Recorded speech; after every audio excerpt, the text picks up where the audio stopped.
کا خیال آتا ہے تب انسان گناہ کرتا ہے، اور دل میں گناہ کا خیال آتا کب ہے؟ اللہ اکبر، جب دل میں اللہ اللہ عشق مصطفیٰ نہ ہو، محبت رسول نہ ہو، تو دل کے اندر گناہ کے خیالات جنم لیتے ہیں۔ اس لیے کہ میرے آقا علیہ الصلوۃ والتسلیم کے پیارے دیوانوں، جب دل میں خود محبوب جلوہ گر ہو تو دل میں گناہ کا خیال کیسے پیدا ہوگا؟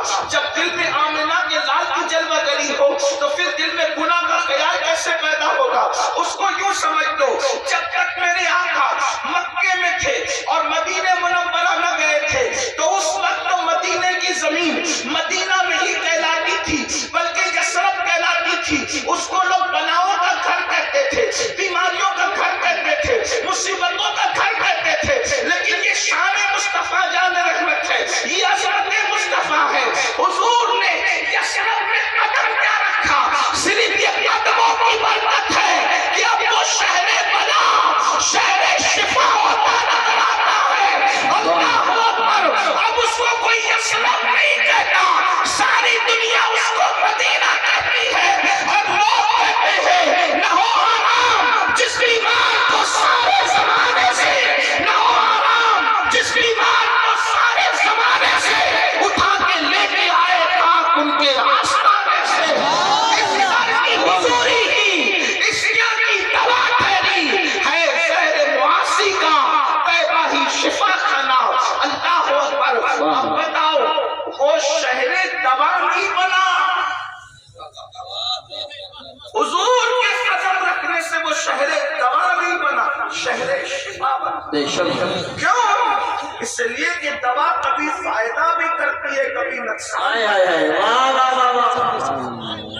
دوا کبھی فائدہ بھی ایکشن ہوتا ہے، شفا کبھی بھی ایکشن نہیں کرتی، شفا تو ہمیشہ ایکشن ہی کرتی ہے۔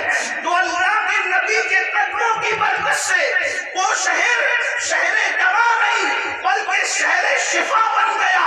دوا کے اندر شفا ملے گی یا نہیں؟ اور کہتے ہیں انہی کی بو مایہ سمن ہے، انہی کا جلوہ چمن چمن ہے، انہی سے گلشن مہک رہے ہیں، انہی کی رنگت گلاب میں ہے۔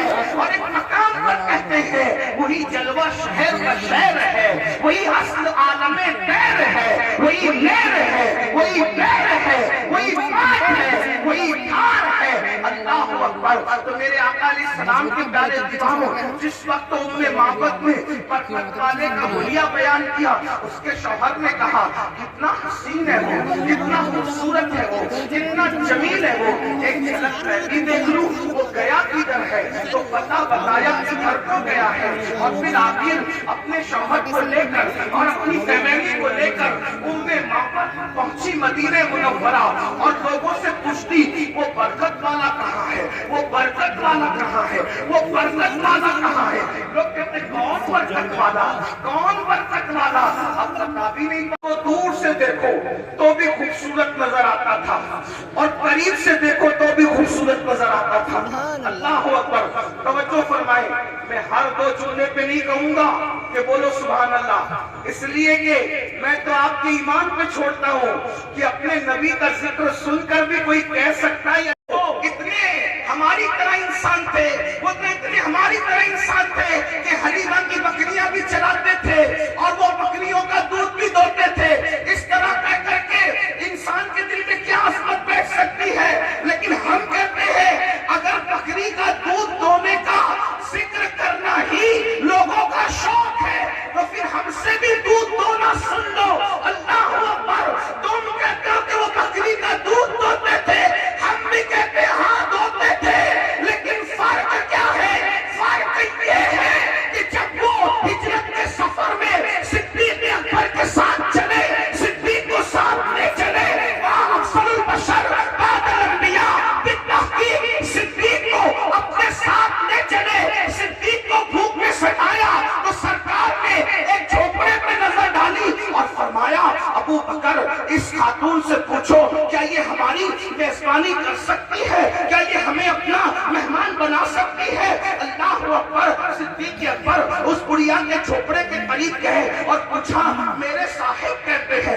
یہ نہیں کہا میرے نبی کہتے ہیں، اس لیے کہ معاملہ راز میں رکھنا تھا۔ میرے صاحب کہتے ہیں